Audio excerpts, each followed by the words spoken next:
আমার ঐকান্তিক ইচ্ছা তোমার মৃত্যু যেন আমার পরে হয়, কারণ তোমাকে হারিয়ে আমি একা একা চলতে পারবো না। সেলিম, 4/4/2024। কান্না করে দিয়েছে। আর আসলে প্রিয় জনের কাছ থেকে এই ধরনের কথা শোনারই সবাই অপেক্ষা করি। আচ্ছা, আমি আর দর্শকদের অপেক্ষা করাতে চাচ্ছি না। দুজন দুজনকে না বলা কথা কি লেখা হয়েছে একটু শুনতে চাই। প্রথমে কে বলবে? সেলিম ভাই। অলওয়েজ লেডিস ফার্স্ট হবে না। এটা কি আমি পড়বো, তুমি পড়ে শোনাও নাকি? নিজে পড়লে একটু আবেগটা থাকে, আসলে আমি বললে কি সেই আবেগটা থাকবে?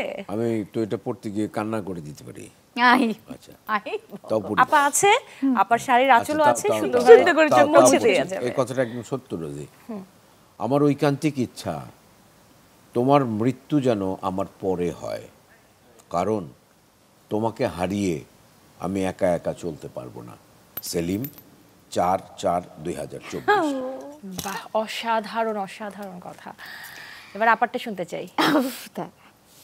বলেছি আমি তোমাকে। দিন দিন তুমি অসাধারণ অভিনয় করছো। আমি অহংকার করি আমি এই মানুষটার সাথে জীবন যাপন করি। অনেক সুস্থ সুন্দর অভিনয় করো তুমি, সুস্থ থাকো। তুমি ছাড়া আমি সত্যি অসম্পূর্ণ। অসংখ্য ধন্যবাদ। বেশ দারুণ লাগলো দুজনের না বলার কথা ইমোশনটা রাখতে পারছি পারলাম আমরা। আপা তো সত্যি কান্না করে দিয়েছে। আর আসলে প্রিয় জনের কাছ থেকে এই ধরনের কথা শোনারই সবাই অপেক্ষা করি। যাই হোক, ঈদের আনন্দটা বজায় থাকুক, সম্পর্কের এই খুনসুটিটাও বজায় থাকুক, ভালোবাসা বেঁচে থাকুক সারা জীবন, মায়ায় জড়িয়ে থাকুক সম্পর্কগুলো।